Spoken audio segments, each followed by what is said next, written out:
Location, quality, the best. Price, lowest. Stepstone presenting luxury 2 BHK Thinnai apartment just 69 lakhs near Porur Kattupakam. Audi offer registration free. But இந்த script Vijay பண்ணுனா எப்படி இருக்கும்? ஒரு சர்க்கார் மாதிரி, ஒரு துப்பாக்கி மாதிரி, அந்த ஒரு பேட்டர்ல தான் எஸ்கே சிவகார்த்திகேயன் வச்சு இந்த படத்தை உருவாக்கியிருக்காரு. ஸோ விஜயோட ரசிகர்கள் அப்படியே கிட்டத்தட்ட எஸ்கே கிட்ட போகிறதுக்கான வாய்ப்புகள் இந்த மதராசி வந்ததுக்கப்புறம் நிறையா இருக்கும். நீங்கள் கோர்ட்டில் துப்பாக்கி கொடுத்துட்டார்ல, நீங்கள் போங்க நான் பார்த்துக்கிறேன்னு சொன்னார்ல, இப்போ கண்டிப்பாக பார்த்துட்டு இருக்காரு. முருகதாஸ்க்கு வாழ்வாசாவாக நீங்கள் கேட்டீங்க, அது 100%. இந்த படத்தில் தூக்கி நிப்பாட்டினா தான் அவருக்கு வரிசையாக படங்கள், அடுத்த படங்கள் அதுக்கு வாய்ப்புகள் நிறையா இருக்கும். இந்த படம் எப்படி இந்த மதராசி ஒரு பெரிய பிரேக் வரும் நம்ம சொல்கிறோமோ, அதோட ஒரு அதிக பிரேக் வந்து இந்த பராசக்தி. அதாவது ஒன்றா மோத விட்டுறோன்னு முடிவு பண்ணிட்டாங்க. விஜய் சார் படம் தான் வரட்டும், நம்ம படம் வந்து மோதட்டும், இதில் யாருங்கிறத பார்த்துங்க அப்படிங்கிற மாதிரி.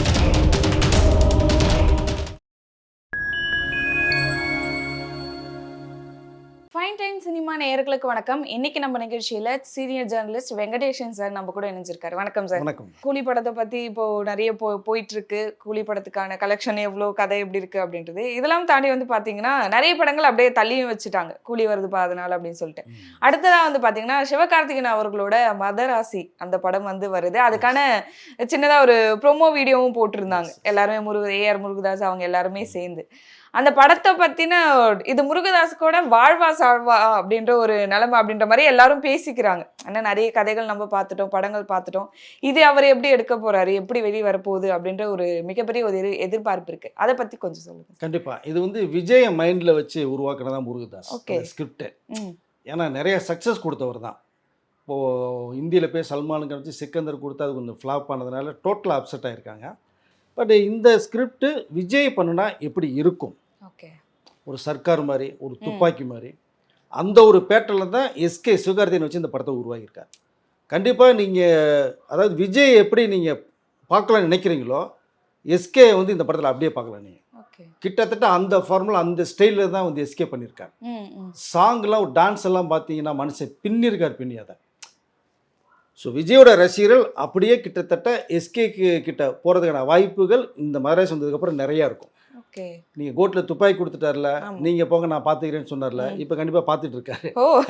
சார் பயங்கரமான ஒரு கனெக்ஷனாக இருக்குது. கண்டிப்பாக. அதனால் நீங்கள் போங்க நான் பார்த்துக்கிறேன்னார்ல, பார்த்துட்டு இருக்காரு. விஜய் ரசிகர்கள் ரொம்ப லைக் பண்ண ஆரம்பிச்சிட்டாங்க. ஸோ இந்த படம் நீங்கள் வந்து விஜயை பார்க்குறது மாதிரியே தான் இருக்கும் மதராசி படம். ஏற்கனவே அந்த ஒரு விமர்சனம் வைக்கப்பட்டுச்சு, சிவகார்த்திகேயன் அவர்களை வந்து விஜயும் ரஜினியும் சேர்ந்த ஒரு நடிப்பாக தான் கொடுத்துட்டு இருக்காரு. ஸ்க்ரீனில் பார்க்கும்போதே நிறைய அப்படிதான் தெரியுது. நடையா இருக்கட்டும், பேசுகிற பேச்சா இருக்கட்டும், எல்லாமே ரெண்டு பேரும் கலந்து அப்படின்னு சொல்லிட்டு. இந்த ஒரு விஷயம் இப்போ விஜய்க்காக அப்படியே சிவகார்த்திகேயன் அந்த இடத்த ரீப்ளேஸ் பண்றதுக்கு வாய்ப்பு இருக்கா சார்? அவரும் அரசியல் போயிட்டார் விஜய் அவர்களும். ஸோ விஜயோட இடம் அப்படின்னு பார்க்கும்போது சிவகார்த்திகேயனுக்கு வர வாய்ப்பு கண்டிப்பா. ஓகே, நிச்சயமா 100% தகுதி இருக்கு எஸ்கேக்கு நான் சொல்வேன். ஏன்னா அவருடைய ஃபார்மேட்டே பார்த்தீங்கன்னா அமரன் வந்து எந்த அளவுக்கு அவர் ப்ரூவ் பண்ணாங்கிறது தெரியும். ஆமா.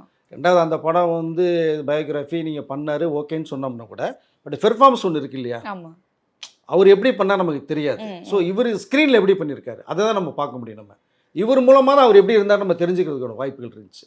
அப்படிங்கும்போது நீங்கள் இப்போ வரப்படக்கூடிய இந்த மதராசி படம்லாம் பட்டைய கிளப்பு உங்களுக்கு. அதுக்கடுத்து அப்படி ஜனவரி மாதம் வரக்கூடிய பராக்ஷத்தியும் வேறு லெவல். உங்களுக்கு இந்த பேட்டர்ன் வேறு மாதிரி இருக்கும், அந்த ஸ்டைல் வேறு மாதிரி இருக்கும். நீங்கள் 1965 நடக்கிற ஒரு மேட்ரு அது. நீங்கள் அந்த சிவகார்த்திகேயனை பார்த்தீங்கன்னா மிரண்டு போயிடுவீங்க, ஐயோ என்னையா இது அப்படின்ற மாதிரி. அந்தளவுக்கு அவருக்கு ஃபுல் ஸ்கோர் பண்ணியிருக்காரு. நீங்கள் கண்டிப்பாக மதராசி வந்து பக்கா ஒரு கமர்ஷியல் படமாக, முருகதாஸ்க்கு வாழ்வாசாவாக நீங்கள் கேட்டீங்க, அது 100%. இந்த படத்தில் தூக்கி நிப்பாட்டினா தான் அவருக்கு வரிசையாக படங்கள், அடுத்த படங்கள் அதுக்கு வாய்ப்புகள் நிறையா இருக்கும். ஏன்னா நல்ல டைரக்டர், ஒரு ஸ்டார் டைரக்டர், சக்ஸஸ் ஃபார்ம் நிறையா கொடுத்து வருது, மறுப்பதற்கே இல்லை. இந்த படம் வந்து வேறு லெவலில் இருக்குது.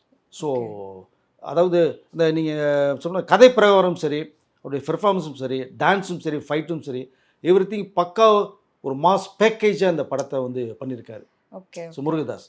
அதனால் விஜய்க்கு மிஸ் பண்ண படம் கூட நான் இதை சொல்லுவேன் இந்த படம்.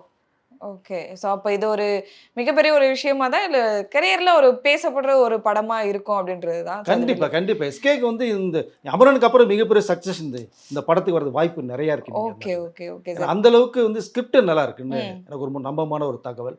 எஸ்கே வந்து பின்னிருக்காரு இதை. ஸோ முருகதாஸும் இதில் வந்து எந்த அளவுக்கு மாசாக காமிக்க முடியுமோ, நல்ல ஒரு நீங்கள் சூர்யா வச்சு பண்ணியிருப்பார் கஜினி, அப்புறம் தீனா, இவர் வச்சு துப்பாக்கி, இந்த சர்க்காரில் மிகப்பெரிய புரட்சி பண்ணப்படாது. So, ஆமா. விஜய்க்கு வந்து பெரிய பிரேக் பண்ண ஒரு விரல் புரட்சி அதுதான் 2026ல வந்து எதிர்பார்க்குறாரு. ஒரு மிகப்பெரிய ஒரு இதுவா அமைஞ்சிச்சு Yes, அரசியல் yes, குறித்து yes. அப்படின்னு பார்க்கும்போது அதுதான். அந்த படத்தை கொடுத்துட்டு தான் இப்போ வர்றாரு இப்போ. ம். ஸோ அவர் விஜயுடைய வச்சு பண்ணணும்னு நினச்ச ஒரு கனவு படம் இது. அந்த இடத்துல அவர் இல்லையதுனால சிவகார்த்திகேயனை போட்டிருக்காரு. நீ விஜய் எப்படி யூஸ் பண்ண முடியுமோ அதே ஃபார்மேட்டில் எஸ்கே யூஸ் பண்ணியிருக்காரு. அடுத்தது நம்ம மதராசி பேசணும். பராசக்தியை வந்து பார்த்தீங்கன்னா அது டீசர் வெளில வரும்போதே வந்து பார்த்தீங்கன்னா மிகப்பெரிய ஒரு எதிர்பார்ப்பு இருந்துச்சு. அந்த டைட்டிலாக இருக்கட்டும், அந்த லுக் வந்து எப்படி வந்து இந்திய எதிர்ப்பு போராட்டம் நடத்துனாங்களோ அந்த விஷயங்கள் எல்லாமே சேர்ந்து சுதாகர் வர அவங்களோட டைரக்ஷனில் நம்ம வந்து பார்த்த படங்கள் தாண்டி இது ஒரு புது ஒரு விதமாக இருக்கும் அப்படின்றத பார்க்கப்பட்டுச்சு. இது வந்து அதில் இருக்க காஸ்டாக இருக்கட்டும், இல்லைன்னா காட்டி இருக்கக்கூடிய காலங்களாக இருக்கட்டும், இது எல்லாமே வந்து பார்த்திங்கன்னா மிகப்பெரிய ஒரு எதிர்பார்ப்பு இருக்குது எப்படா வரும் அப்படின்றது. அது எவ்வளோ பெரிய விஷயமா வந்து சிவகார்த்திகேயனுக்கு அமையும் சார். ஏன்னா நடிப்பு அதெல்லாம் தாண்டி அந்த கதையை சூஸ் பண்ணுறது இருக்கு இல்லையா, அந்த டைட்டில் கதைக்கான ஒரு வெயிட்டே அவ்வளோ பெருசாக இருக்குது. அது இன்னும் எந்த ஒரு இடத்துக்கு கொண்டு போக வாய்ப்பு மிகப்பெரிய கொண்டு போகும். அதாவது நீங்கள் இந்த படம் எப்படி இந்த மதராசி ஒரு பெரிய பிரேக் வரும் நம்ம சொல்கிறோமோ, அதோட ஒரு அதிக பிரேக் வந்து இந்த பராசக்தி வரும். இங்கே டைட்டிலே வந்து மிகப்பெரிய டைட்டில். 1952 சிவாஜி இன்ட்ரோ ஆன ஒரு டைட்டில். ஸோ மிக பரவல் பேசப்பட்டது. அதை விஜய் ஆண்டனியை வச்சுக்கிட்டு அதை ஒரு பிரச்சனை பண்ணாங்க. அது ஒரு பெரிய இஷ்யூ ஆச்சு. கடைசியில் உங்கள்கிட்ட வந்துருச்சு. சுதாவை பொறுத்த மட்டும், டேரக்டரை பொறுத்த மட்டும் அவங்க ரியல் மேட்டரை எடுத்துகிட்டு பண்ணுறதுல அவங்க பயங்கர எக்ஸ்பர்ட். நீங்கள் எந்தளவு ஒரு ட்ரீட்மெண்ட் ஸ்க்ரீன் ப்ளே பண்ணணுமோ ஷார்ப்பாக கொண்டு போய் பண்ணக்கூடியவங்க, எல்லாமே சக்ஸஸ் படம் கொடுத்தவங்க. இப்போ இதுவும் ரியல் மேட்டர் தான். நீங்கள் அந்த பிளேஸ்லாம் போய் அவர் ஸ்டாச்சுலாம் வச்சுருக்காங்க. இப்போ சிவகார்த்திகேயனுடைய ஒரிஜினல் கேரக்டர் ஸ்டாச்சுலாம் இருக்குது. அங்கெல்லாம் போய் ரியலாக நடந்த இன்ஸ்டன்ட்டில் அந்த காலேஜெல்லாம் ஷூட் பண்ணியிருக்காங்க. ஸோ உங்களுக்கு லைவாக தான் அந்த படம் போயிட்டுருக்காங்க. நீங்கள் இந்த சிவகார்த்திகேயனை பார்க்கறதோட நீங்கள் அதை 1965 நடந்த இன்ஸ்டன்ட்டில் வச்சு ரியல் மேட்டர் பண்ணும்போது அந்த எஸ்கே வந்து டோனே வேறு மாதிரி இருக்கும், இந்த ஹேர் ஸ்டைல் வேறு மாதிரி இருக்கும், காஸ்டியூம் வேறு மாதிரி இருக்கும், ஒரு ஆக்டிங் பெர்ஃபார்மன்ஸே வேறு மாதிரி இருக்கும். நீங்கள் இப்போ பண்ணுறது என்னென்னா லேட்டஸ்ட் மூமெண்ட்டில் போகும் உங்களுக்கு. பட் நீங்கள் அந்த ஒரு ஸ்டைல் இருக்குது, ஃபார்மேட் இருக்குது உங்களுக்கு, அந்த அந்த பாடி லாங்குவேஜ் இருக்குது, அதெல்லாம் ட்ரைனிங் எடுத்திருக்காரு எஸ்கே. ஸோ அந்தளவுக்கு பண்ணி அந்த ஒரு பேட்டர்னில் கொண்டு வந்துருக்காங்க. அதில் வந்து எஸ்கே தவிர ஜெயம் ரவிலாம் பார்த்தீங்கன்னா மனுஷன் பின்னிருக்காருங்க. ஒரு வில்லன் இமேஜ். அதுக்கப்புறம் நீங்கள் பாருங்களேன், ஜெயம் ரவியுடைய மார்க்கெட்டே வேறு மாதிரி போகும். அந்த இப்படி அரவிந்த்சாமி வந்து ஒரு சாக்லேட் பாய்ன்னு சொல்லிட்டு தனி ஒருவன் இப்படி கலக்கினார் ஒரு வில்லனா, அந்த மாதிரி ஜெயம் ரவி பராசக்தியில் கலக்கியிருக்காரு. ஒரு பக்கம் பார்த்தீங்கன்னா அதர்வா, அவரு ஒரு ஸ்டைலில் ஒன்று பண்ணியிருக்காருங்கள. இவங்க 3 பேரும் கலக்கியிருக்காங்க. சுதாவனுடைய இந்த ஸ்கிரிப்ட் ஒர்க்கு பிரமாதமாக இருக்கான ஒரு தகவல். அது நீங்கள் சொன்னது மாதிரி யாரோட மோது தெரியுமா? ஜனநாயகனோட மோது. துப்பாக்கி கையில் கொடுத்துட்டாரா, துப்பாக்கி வாங்கிட்டு இங்கிட்டு இந்த மதராசி வேறு ஸ்டைலில் ஒன்று பண்ணியிருக்காரு, நான் பார்த்துக்கிறேன்ட்டாரு. அங்கே நீங்கள் போங்க சார், உங்கள் சீட்டில் நான் உட்காந்துக்கிறேங்கிற அளவுக்கு அந்த படம் இருக்கும். ஸோ ஜனநாயகன் 10 ரிலீஸ், இது வந்து 14th ரிலீஸ் உங்களுக்கு. ஸோ 4 நாள் கேப்பு தான். அதாவது ஒன்றா மோத விட்டுறோன்னு முடிவு பண்ணிட்டாங்க. விஜய் சார் படம் தான் வரட்டும், ஸோ நம்ம படம் வந்து மோதட்டும், இதில் யாருங்கிறத பார்த்துங்க அப்படிங்கிறது மாதிரியான ஒரு தகவலும் பேசப்பட்டதான் எனக்கு ஒரு நம்பமான தகவல் வந்துச்சு. ஸோ எஸ்கே வந்து விஜய் போகிற இடத்துக்கு நம்ம போய் உட்காந்துடணும்னு முடிவு பண்ணிட்டார். ஸோ கண்டிப்பாக உட்காந்து வாய்ப்பு இந்த 2 படமே அமைச்சு கொடுக்கும் உங்களுக்கு. இது தவிர ஒரு ஸ்பெஷலாக வந்து எனக்கு ஒரு தகவல் வந்திருக்கு. பட் அது வந்து எந்த அளவுக்குன்னு எனக்கு தெரியல. பட் இதில் வந்து அப்பாஸ் ஒரு கேரக்டருக்கு வர்றார். நீங்கள் அன்னைக்கு ஒரு சாக்லேட் பாயா, காதல் தேசம்லாம் நீங்கள் பண்ணார். முஸ்தபா சாங்கெல்லாம், ஃப்ரெண்ட்ஷிப் சாங்கெல்லாம் இன்னமும் பேசப்படுறது அப்பாஸ் உடையது. அது வினித்தும் அப்பாஸ். அந்த அப்பாஸ் இன்னைக்கு வந்து இதில் ஒரு ஃபாதர் கேரக்டரில் பண்ண போகிறதா எனக்கு ஒரு தகவல். ஸோ பண்ணினார்னா அது இன்னும் கொஞ்சம் நல்ல டெப்த்து நல்லாயிருக்கும், ரீஎன்ட்ரியாக இருக்கும் அவருக்கு கண்டிப்பாக. ஸோ இப்படி பராசக்தி படத்தினுடைய அந்த ஒட்டுமொத்தமே பார்த்தீங்கன்னா ரொம்ப எதிர்பார்ப்பில் இருக்கிற படம். எஸ்கேக்கு மிகப்பெரிய ஒரு டர்னிங்காக இருக்கு அமையும் கண்டிப்பாக அந்த படம். Okay sir. இது படம் அதெல்லாம் தாண்டி ஒரு லைட்டாக அரசியலுக்குள்ளே போகணுன்னா பராசக்திக்கு வந்து மிகப்பெரிய எதிர்பார்ப்பு எவ்வளோ இருக்கோ, அது எவ்வளோ பெரிய ஒரு அவேர்னஸ் கொண்டு போகுமோ, தெரியாதவங்களுக்குலாம் அந்த கதை மூலமாக எப்படி கொண்டு போக முடியுன்றது இருக்கோ, அதையும் தாண்டி அதற்கு எதிர்ப்பு வரவும் வாய்ப்பு இருக்குது. சரி வருமா, என்னெல்லாம் நடக்கும் அப்படின்றது இருக்கு இல்லையா? ஏன்னா பார்க்கும்போதே எல்லாரும் என்ன சொன்னாங்கன்னா, அந்த டைமில் தான் அகெயின் நம்ம வந்து எப்போ வந்து அவங்க டைட்டில்லாம் போட்டாங்களோ அப்போ கரெக்டாக நம்ம அகெயின் ஹிந்தி பற்றி பேசிகிட்டு இருந்தோம். அந்த டைமில் வந்துச்சு. ஸோ திரும்பவும் அந்த படமாக வரும்போது வந்து பார்த்திங்கன்னா எப்படி மக்கள்கிட்ட அவேர்னஸ் கொண்டு போதோ அதே சமயத்தில் என்ன மாதிரியான விஷயங்கள் வந்து எதிர்கொள்ள வேணும் அப்படின்றது அந்த டீமாக இருக்கட்டும், இல்லைனா வந்து டைரக்டராக இருக்கட்டும் அவங்களுக்கு தெரிஞ்சிருக்கும். என்ன நடக்கும்ன்றது சின்ன கணிக்க முடியும். நிஜ சம்பவத்தை பேஸ்லாம் அது பண்ணியிருக்காங்க. இந்திய எதிர்ப்பு போராட்டம் போது 60 நடந்த ஒரு ரியல் மேட்ரு தான். பல புரட்சிகரமான விஷயங்கள் அன்னைக்கு வந்து ரொம்ப நடந்துச்சு. அதை கலைஞர் அவர்கள் இருக்கும்போது எந்த அளவுக்கு பேசப்பட்டுச்சு, இந்திய எதிர்ப்புக்கு எவ்வளோ போராடினாங்க, எவ்வளோ சேதங்கள் ஏற்பட்டது அப்படிங்கிறது தான். இப்போ இருக்கிறவங்களுக்கு அந்த விஷயம் தெரியாது. நீங்கள் ஓரலாக வந்து பேசும்போது வந்து லைட்டாக காலை விட்டு போயிட்டே இருப்பாங்க.